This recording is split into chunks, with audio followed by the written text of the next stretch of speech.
Welcome to Conversations with Jean. It's a delight to have you all here. This is an offer that we offer on behalf of WCSI Latin Iberoamerica. So muchas gracias for coming here to be with us. Hector, who is our director of LIA, we call it, is going to say words in Spanish to begin. And if you are a Spanish speaker, you will have the opportunity to hear the simultaneous translation, and he will explain how you can reach over to our dear Melanie, who is our beloved caring science translator, who absolutely understands Dr. Watson's work. So it's a real pleasure to have her with us today. And I'm joined here by my colleagues, Mario Silva and Robert Silva, and of course, Hector Rosso, who will begin our session, who is actually in Kenya at the moment and also working with Dr. Horton Deutsch's colleague up in Meru. So thank you, Hector. Take it away. Bienvenidos. Bueno, muchas gracias, Julie, muchas gracias. Y bienvenida, doctora Jean Watson, por estar con nosotros hoy. Quiero darle la bienvenida a todos por dedicar tiempo a la alfabetización, a la ciencia del cuidado. Agradecerles por eso. Quiero saludarlos a todos. Un saludo especial. Estoy aquí en Kenia, en África, invitado por la Asociación de Enfermeras de Kenia, un congreso internacional que se hace cada 2 años. Y la idea y el objetivo de mi visita es tratar de crear el primer grupo de país en África. Así que estamos muy contentos con esta tarea. Quería comentarles un poquito acerca de diferentes actividades que hemos tenido y que vamos a tener. Entonces, las actividades la actividad pasada más importante que hemos tenido fue el mes pasado, fue la webinar internacional. Entonces, fue una webinar espectacular con muchas exponentes muy importantes, donde intercambiamos experiencias y saberes en la ciencia del cuidado y fue muy enriquecedor. La próxima actividad que tenemos es el congreso del Instituto Watson, en Florida, en Delphi Beach, y va a ser en noviembre, ¿sí? Y en diciembre tenemos la graduación de la tercera generación de Caritas Coach. Estamos también entusiasmados por eso. Ahora le quiero hablar un poquito de la conversación de hoy y no sacar más tiempo allí. A partir de ahora, la conversación va a ser todo en inglés, ¿sí? Y Julie va a manejar la actividad. Primero porque yo estoy aquí en Kenia y no sé cómo está la señal, se me puede cortar. Y segundo, le voy a pedir a todos que vayan hay un icono en la parte de abajo, que es como un mundo, y elijan español. Entonces, todo lo que se diga en inglés, simultáneamente Melanie, que es la traductora, le va a estar traduciendo. Así que les pido a todos que a partir de ahora vayan a la parte de español, ¿tá? Vayan al icono ese que está abajo del todo y pongan la opción español. Es como un mundito, ¿ok? Bueno, disfruten del evento. Muchas gracias. So, thank you so much. We pass to Jean. Thank you so much. Thank you, Hector. And I'll hand over to Dr. Jean Watson, who is why we are all here. So thank you so much. Thank all of you for being here. It's exciting to see new faces as well as those that I've known before, and to engage in this kind of metaphysical experience. I mean, just the experience itself is metaphysical, believe it or not, because we're not in the physical realm. So it's kind of an ironic title of this coming together in this topic. But let me begin, first of all, by saying that we live and dwell in the metaphysical realm, whether we acknowledge it or not. And secondly, I think what we are experiencing in the maturing of nursing as a discipline is that we are really realizing that our ultimate large phenomena of our worldview is one of unity, and it's this quantum universe that we're all connected. energetically, we're all one. And at another level, it's been acknowledged that the human universe is really the greatest framework for our phenomena. And within that maturing of the discipline at that broad level, we embrace the universe and the human within the universe. And so when you step into that worldview of maturing of the discipline, now we can begin to understand that once we step into that worldview as the largest part of our phenomena, we are already into this unitary transformative level of the paradigms, so to speak. So if you go back and think about the nursing literature and our evolution, there are those three levels of the paradigms. There's the particulate deterministic, the very empirical reductionistic. There's the interactive, which is more the transactional, and then there's the unitary transformative. Well, as soon as you step into the unitary transformative, you're already into the metaphysical realm, because once we step into that, we're into the non-physical realm. We're into the metaphysical. Metaphysics as a term has different meanings. At one level, metaphysics is a formal branch of philosophy, which defines ontology and what does it mean to be. What are the truth statements? What matters? What is truth? So it's that level, it's a branch of philosophy that defines, for example, maybe our worldview, which is one of human universe. So it has relevance to nursing just as a branch of philosophy. But at the most common level, the meaning of metaphysical that most people know is that it simply means beyond the physical. And as soon as you step into phenomena of our humanity that has to do with energy, consciousness, transcendence, pattern, nonlinear time and space, these are all acknowledged in the nursing literature and have been across time. For example, I'm going to quote now from an earlier publication that there are these 5 themes that constitute the development of a shared, distinctive, unitary worldview, which is metaphysical, that has come within the discipline of nursing. 1, a distinctive worldview of unity is the first one.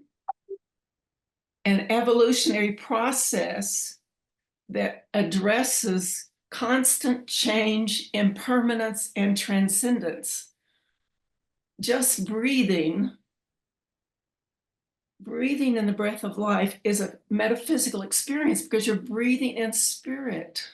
You're breathing in energy. You're breathing in renewal. You're breathing in non-physical, non-local consciousness that's in the field, in the unitary field for our existence, and connects us with our planet and all living things. So the other themes that have been acknowledged in the literature are health as evolution and a transcendence. You might be physically ill, but you might be energetically, metaphorically healed. Or you may not be healed at all or not be cured at all and have the ultimate healing through a dignified death and through reconnecting back to the universal field of love from which we come. But the other aspects of non-physical and of metaphysics that's consistent with nursing is that we're open systems. We are not closed systems. And we have nonlinear time and space patterns. And patterns themselves are constantly being reconfigured. So just to simplify this, concepts like consciousness, caring consciousness, caritas consciousness, transpersonal means beyond just the 2 physical people. It transcends out into this infinite field of love. the notion of metaphysics then embraces the totality of the universe. And when you are engaged in clarifying this highest level of nursing's maturity, which I have framed as unitary caring science, which brings this unitary consciousness of oneness and the human field of energy and sacred source of life together, then you have this evolved consciousness and another ethic.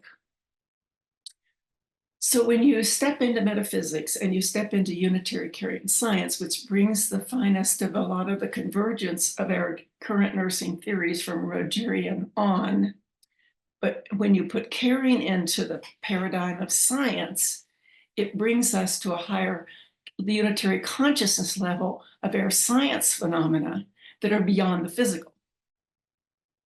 And with that, we can then begin to acknowledge this foundational source, the ethical source and the primary starting point for carrying science in a unitary metaphysical field is referred to as the ethic of belonging. That we all belong to this non-physical, metaphysical. We all belong to this universal field of cosmic, universal, infinite love. So if that is the starting point, and we have to be clear, our worldview, our consciousness, and the way we perceive our reality informs the way in which we end up. So if we start with a worldview that we're separate, then we create this scenario where I can do something to somebody else and reduce another person to the moral status of an object, which we see right now in our world, right now in the politics, is horrible. That's the ethical consequence when we start with a non-physical consciousness. As soon as we realize that I am you and you're me, and as soon as we reduce another person to the moral status of an object, we're in a very dangerous circumstance, ethically, morally, practically. Because then we can justify doing something to other as object that we would never do to them as fully functioning person. That is the opposite of metaphysics. So by understanding this, the worldview of the most mature, ethical, moral, scientific foundation for nursing as a discipline and profession is the starting point of the ethic of belonging. And with that belonging, we belong to this infinite field of universal cosmic love. We all come from that. We all return to that. That's the mystery. That's the worldview. That's the sacred circle of life and death and beyond death that we now are living in and we dwell in. So we all know the work of Margaret Newman and her beautiful contribution to nursing science. And one of her books that I love is referred to as Health as Expanded Consciousness. So when you step back and ask the question, what is the highest level of consciousness? Then you have the highest level of consciousness of love. So we all belong to this universal love consciousness. And when we get out of right relation with that consciousness, that's when we shut our hearts down. And that's when we have all of this distress in our world. And when we create this scenario where other is object and we can do something to them, or someone is other than us, creates all these ethical dilemmas. But nursing has always transcended those differences. even in war, there's studies of nurses in violation of the medical military regime taking care of the quote enemy. And nurses' response has always been, and this has been throughout the literature and experiences that we really know as well, that they say, but he or she is my patient. So we transcend these separate differences. And this is why nursing has a critical role to play in the world today. Because when you elevate and mature the discipline at the individual practitioner level, all the way up to the disciplined scholarly level, then we have a total revolution of consciousness that radiates across the planet. And this is where you have 27+ million nurses in the world who might be consciously, intentionally elevating their consciousness to this higher level. And that's where nurses, individually and collectively, can actually and are changing the world. Because in a quantum universe, these small acts have great impact. And we never know how these individual acts are actually contributing to the whole. Because if you think that if we realize we're already in a unitary field, so we have to be quiet and conscious and intentional and questioning. What are we putting into that field? Because whatever we're putting into that field, individually or collectively, is affecting the whole field.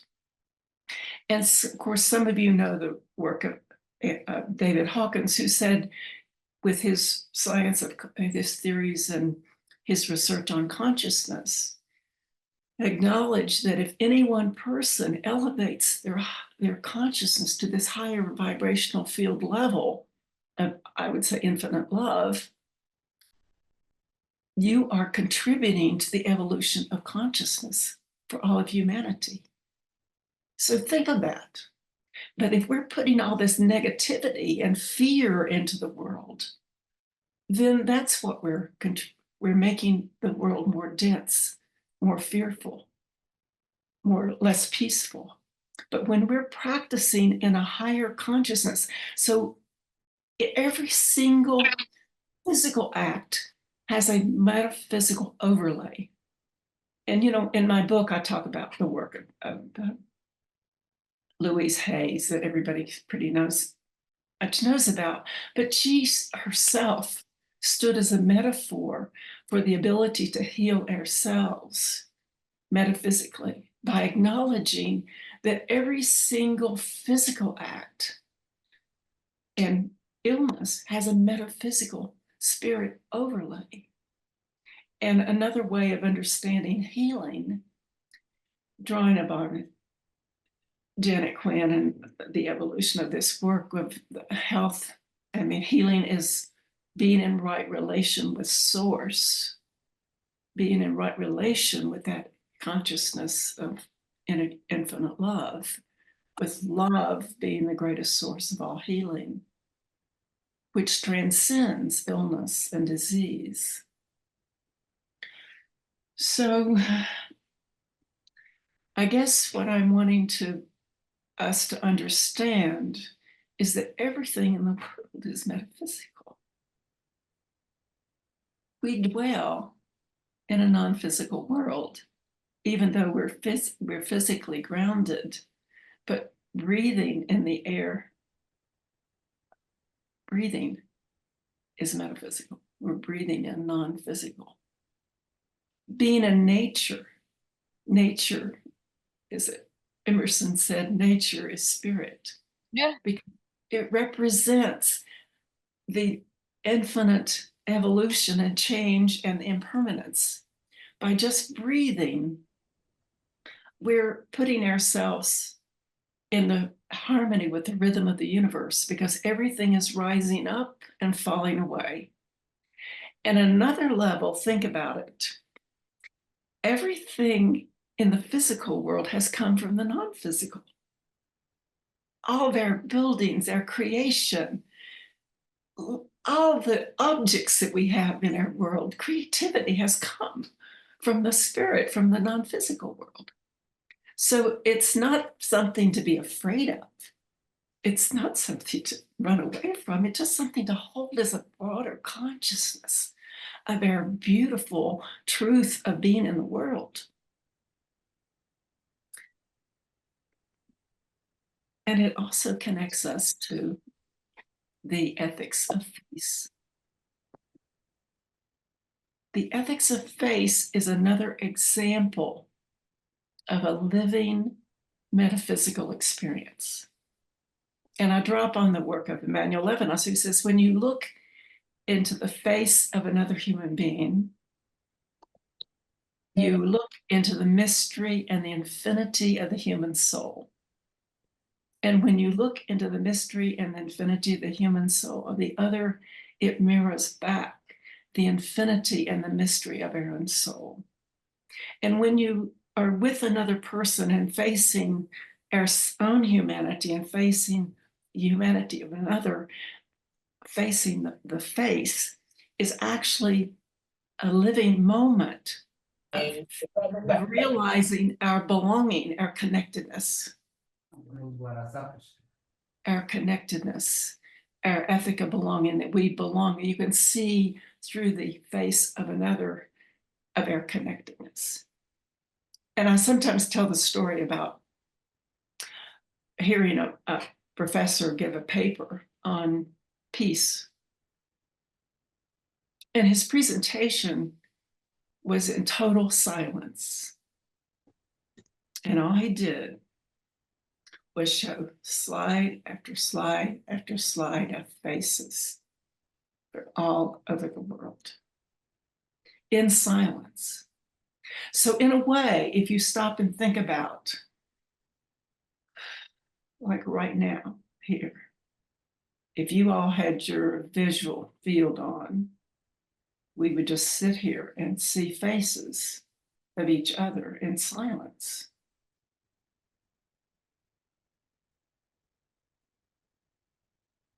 And we could begin to comprehend that we see each other in ourselves. If somebody has their microphone on, please turn it off. So there are multiple levels of this understanding of metaphysics and having a conversation on metaphysics. And I had a couple of questions that were sent to me earlier. And I'm going to read the question if I can, because it might trigger some other questions, because I'd like for all of you to hear this question. It's probably not just his question, it might be other people's questions as well. It's quite profound, the question itself.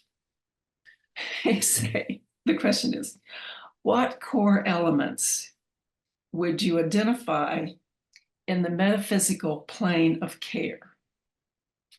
What metaphysical core elements of metaphysics would you identify in the metaphysical plane of care? And I was jotting down some notes from his question that just came shortly.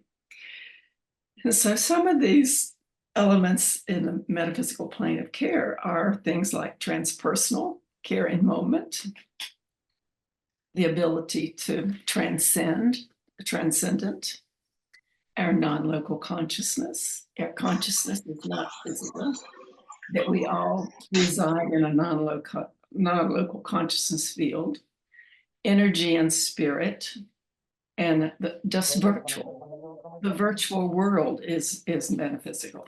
And so all of those are sort of elements of metaphysical plane of care. But at another level, in a very concrete way, when you touch another person, when you smile, when you give a certain gesture, a non-physical nonverbal communication, touching another's hand. All of these very concrete physical acts are actually forms of spirit through your heart, like your hands are connected to your heart. So when you touch another person and we use their hands, it's another metaphysical metaphor for the importance of just making the connection with human caring. Because our hands carry the energy of love. And so we're offering love, and we're not just doing a task or a skill, but in our metaphysical, philosophical, ethical consciousness, we're offering a caring and healing modality to that person. We're not just offering, doing a task or a skill. So all of these very concrete acts have metaphysical meaning or metaphysical energy with them, because it's all based upon the human spirit. But let me just continue with the rest of this question. In what sense do the metaphysical elements you describe condition the professional nursing practice?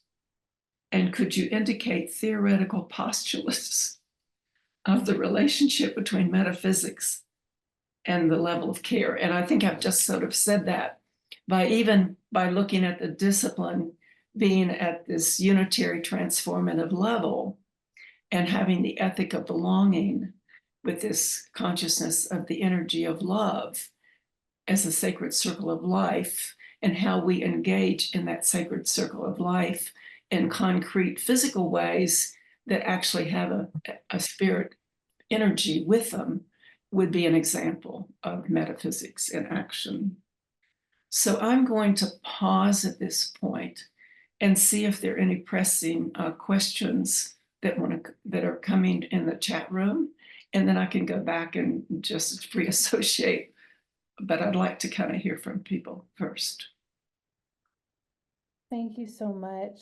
It's nice to take a pause here for us to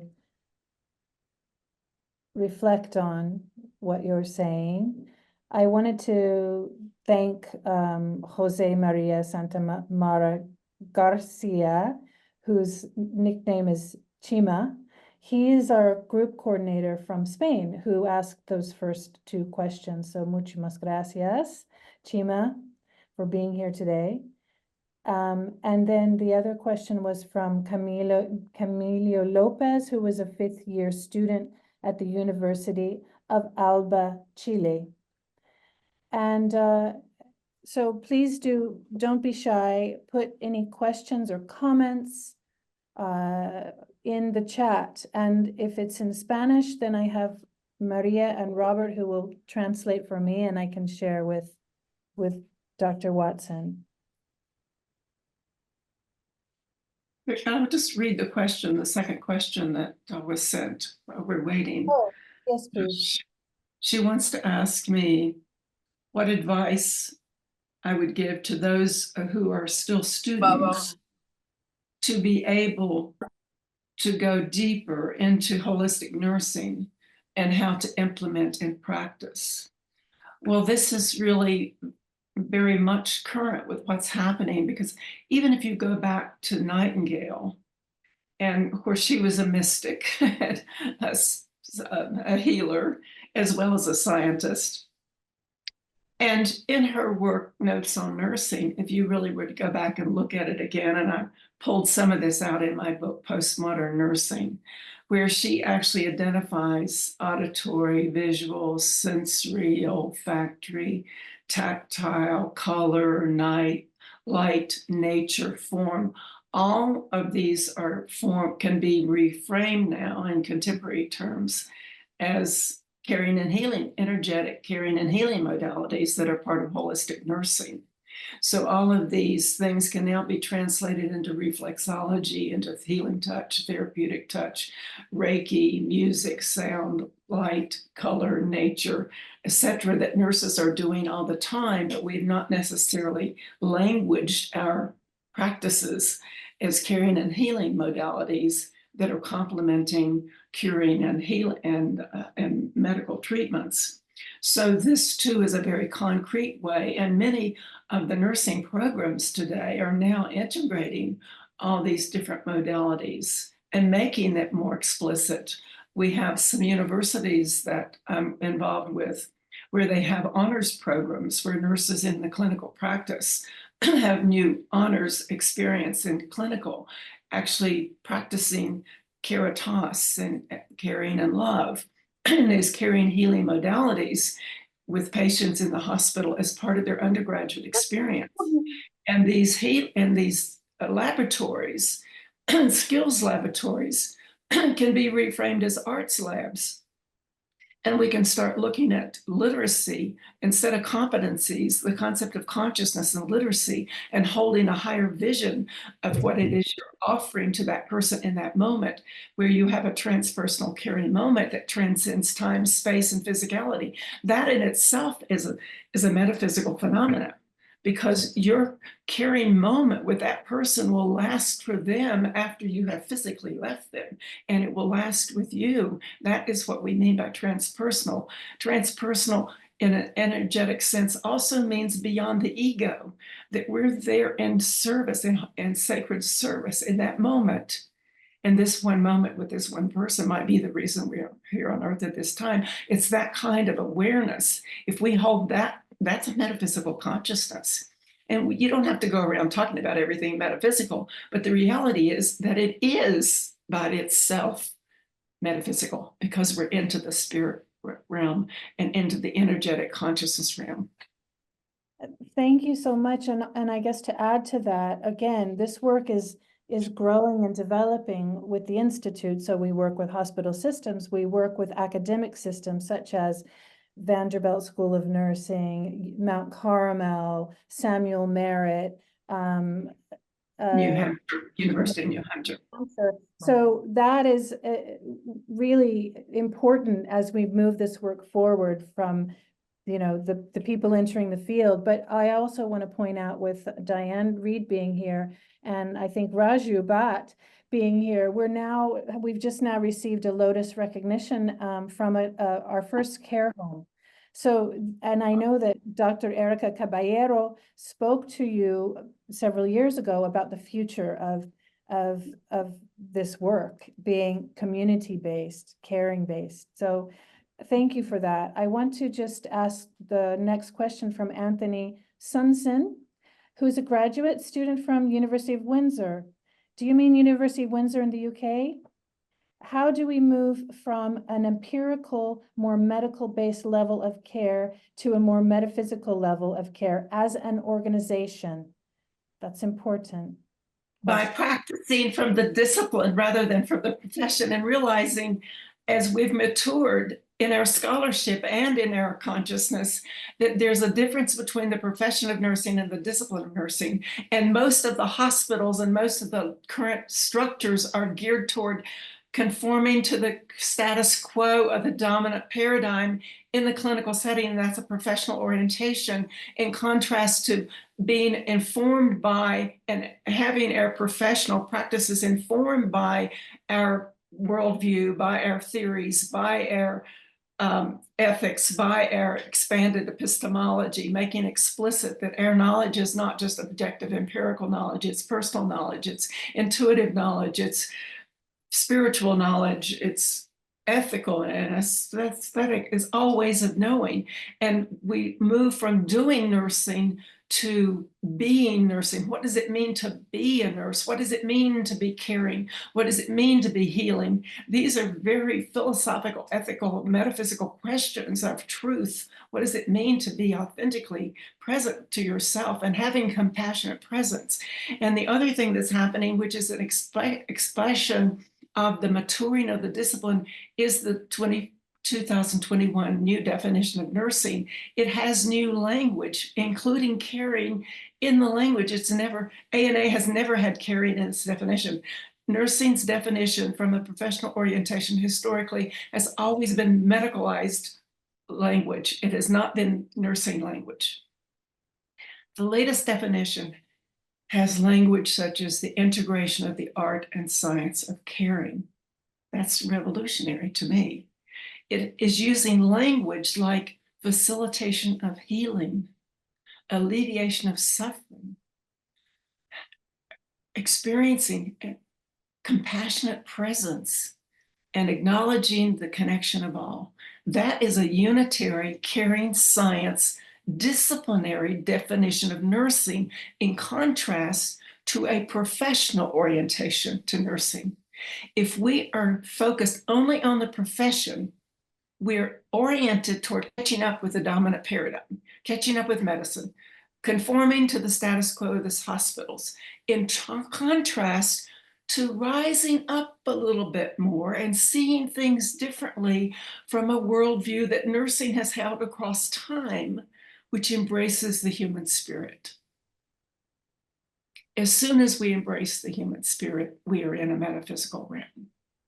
As soon as we shut our hearts down, we are in a reductionistic model, because caring, healing, compassion, truth, beauty, love, it's all in our heart. And our heart is connected to this infinite field of universal love. So that's the ethic of belonging, is the starting point. And actually, I'm gonna thank you so much. And I think Rhonda, who's from University of Miami, I hope you're coming to our conference, and you'll be joining the Caritas coach class. I think that Dr. Watson just answered that. How do you convince hospital systems to embrace a more holistic modalities? I think that your answer was helpful, what you've just said. So I'm going to move on to Cheryl and Balagobin. What advice do you have for nurses who are thinking about leaving the profession to start their own practice, working in the metaphysical arena of care? I think it's fantastic because you have opportunities to really practice nursing. A lot of the hospitals are structured, unless you become a caring science institution, then it's a post-hospital era. Nursing has a covenant, nursing has a global covenant with humanity to sustain human caring, healing, health, and wholeness. It's that simple. So with our covenant, we are here to serve humanity. We're not here to conform to hospitals. We're here to elevate the care and help hospitals become caring and healing centers, not medical treatment diagnostic centers that take away the human spirit, take away everything metaphysical. So it's in that kind of transformation that we actually are allowing for nurses to practice at their highest level. But the other thing I would say is that we can't get there at the disciplinary level unless nurses do their own work and evolve. It's not like I'm there. I mean, we're all on this journey, but you have to have your own healing, evolutionary consciousness experience yourself before you can be in that consciousness to actually be in a healing role. And not that you're the healer, but you are able to offer that love, that consciousness, that compassionate presence in a given moment. That takes personal development that coincides with the disciplinary development. Which is where the Caritas processes comes in, with the Caritas process 1, caring for self and other. So often we skip that caring for self, but it actually, you very distinctively have used that as the very first Caritas process. I'm going to move on to Ralph David Estrada. He's a registered nurse from the Philippines. Welcome. What was your basis when you talked about the mystery of life and death, about the infinity of the human soul?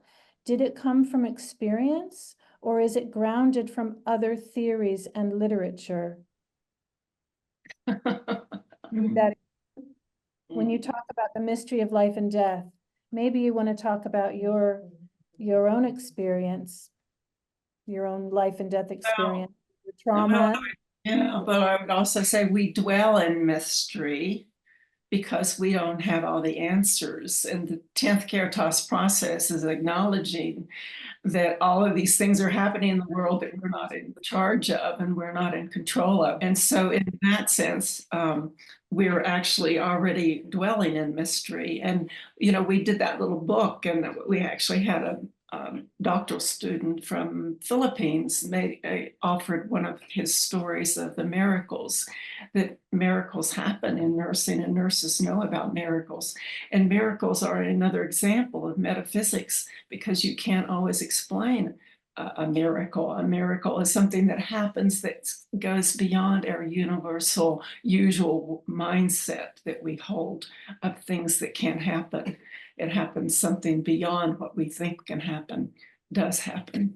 So it's that kind of awakening that brings us to this place then. Thank you. I'm going to ask a few more questions. So I think that what is the best ways to integrate these more metaphysical practices into pediatrics and heavier units like pediatric ICU, where faith may be lacking? And also any advice for new nurses graduating into this new movement? This is from Allison Stevens from Montclair State University, adjunct professor. Well, the first one was, how do we say it again? The first question? The best ways to integrate more metaphysical practices into pediatrics and ICU pediatric. Well, it's not just pediatrics, right? It's in all practices. It's just it's your presence, the way you touch another person, it's your consciousness, it's your intentionality, it's your way of being.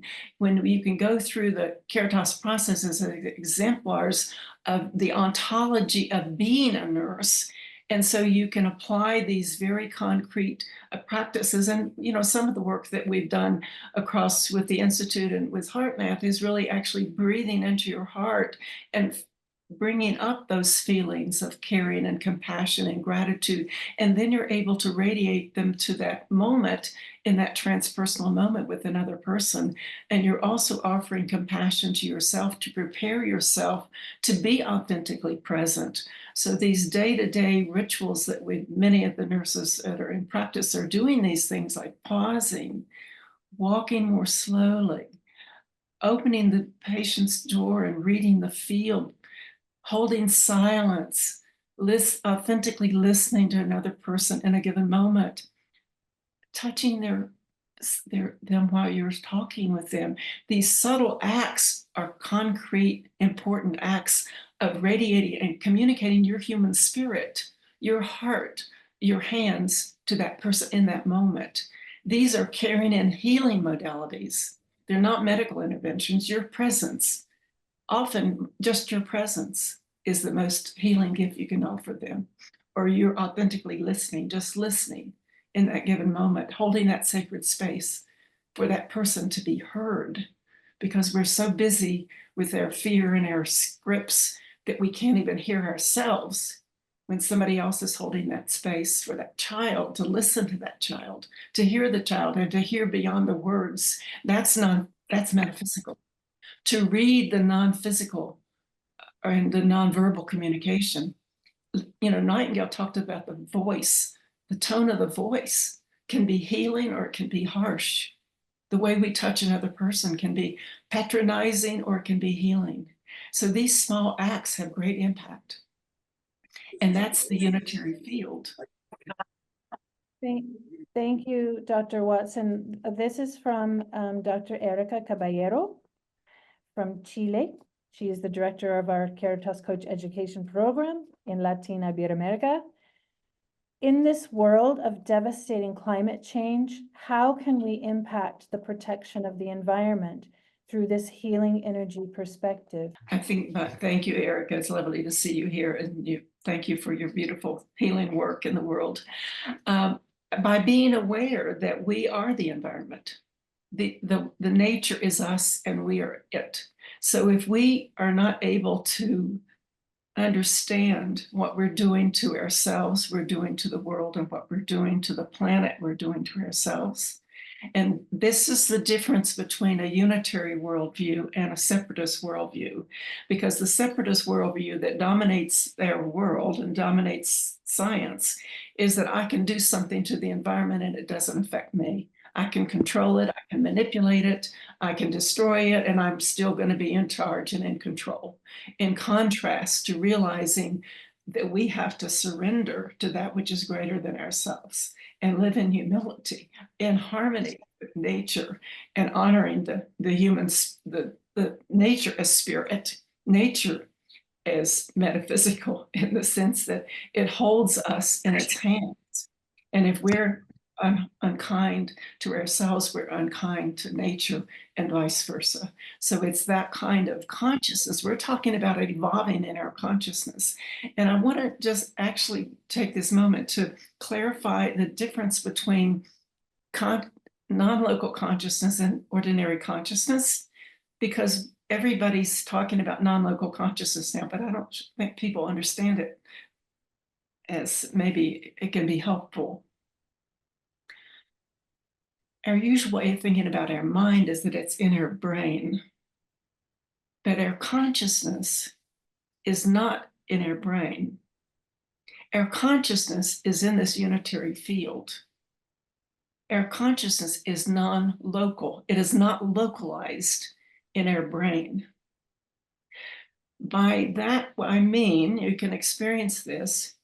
You can be physically present in a given moment. You can be physically there, but your mind might be over in Portugal or Africa. So your consciousness can be wherever you send it. Your consciousness energy. So energy of your consciousness, if you have loving kindness consciousness in contrast to hate and fear consciousness, you have a different energetic presence, and you can destroy yourself or your environment or another person through your words, which are also metaphysical. Words carry energy. Or you can actually realize you can use your energetic consciousness to put loving kindness and compassion into your field or into your heart for yourself. You can use your energetic consciousness to heal yourself, to bring that healing in different parts of yourself that are in pain or suffering. So it's this kind of shift of awareness, back to Rogerian science, everything is energy. But it's in the caring science model, it's not just energy. We don't reduce people to energy. People are sacred beings of light, and energy and consciousness as a sacred connection with all, with nature and the planet and the universe. And it goes back to the starting point of this session, where I acknowledge the highest level, the nursing discipline is the human universe, is our biggest phenomenal field for the discipline. And within that, we have all of these fields of the vicissitudes of all of humanity that we embrace and honor and work in harmony with, and also radiating out all the way out to the planet and the universe. And this happens at the biggest level, but it happens at the micro level. So the micro becomes the macro, and the macro becomes the micro. Sorry.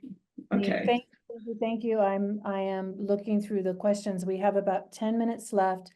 And one of our authors, Lotus Library authors, Rita Romanito Di Giacomo, has a beautiful poem, which I think it would be lovely if we held that at the end as part of our closing. But we do have a question from Raju about, I think you're Boulder based. I don't know if you've moved to California, but he asks, I've seen a new profession emerge, end of life doulas or death doulas. Is that because of the huge caring need, do you think? Just say that again, please. Would you repeat that question? It's about, death doulas. I mean, actually, we've had a connection with Taranesta's end of life death doulas for several years, but I think there's a lot more interest now in in end-of-life doulas or death doulas? And do you feel that that is because that comes from, you know, loved ones who want to incorporate that caring that perhaps is lacking at end-of-life care? Well, it's also placing us back into that sacred circle of life, that we all come from this infinite field of universal love, and we all return to it. But in our dominant medical systems, we have cut off that sacred journey back into the universal love and universal mystery. And so people are waking up to realize they have choices as to how they re-enter that sacred dimension of beyond the physical domain. And so that's where you have people helping them as death doulas or this sacred circle of life, participating in that journey back to love, rather than something that gets medicalized and clinicalized and cuts off the human spirit and the dignified death, so to speak. So I recommend a beautiful Lotus Library book by Anna Biley, who actually the book was based on her postdoctorate work with Dr. Watson, and it's called Birds Hold Our Secrets, a nurse's journey of I think grieving or death, and a nurse's journey into death. And of course, Hector Rosso's, he wrote a book on spiritual awakening of a nurse, which is about the death of a child to loving kindness. I recommend those books to anyone interested in conscious dying or helping loved ones with transition through caring science, particularly. I'm going to move on. Thank you so much. I see that Cassandra Musovic asked something, but I see that Terry Chase had a very excellent answer. So I will move on from that. It's about nursing practice and nursing students. Thank you, Terry. And was there another question from someone from Acapulco? But I think that is, we met Dr. Watson in 2017. Thank you, we love you. And Ramona talks about, we are the healing environment. We carry that with us everywhere we go, no matter what. Excuse me if I'm just cruising here. Well, what I think I'll do is read Rita's poem. It's very short, but I'll read it to you now as we have about 5 minutes left. We do want to be on time because to make sure that we don't overstep our time with you all. And apologies if some of you had difficulty entering. We had to up our numbers. We didn't realize it was only capped at a certain number. So thank you all for being here. Rita, do you want to read it yourself? I see you there. Would you like to read your poem? Unmute yourself.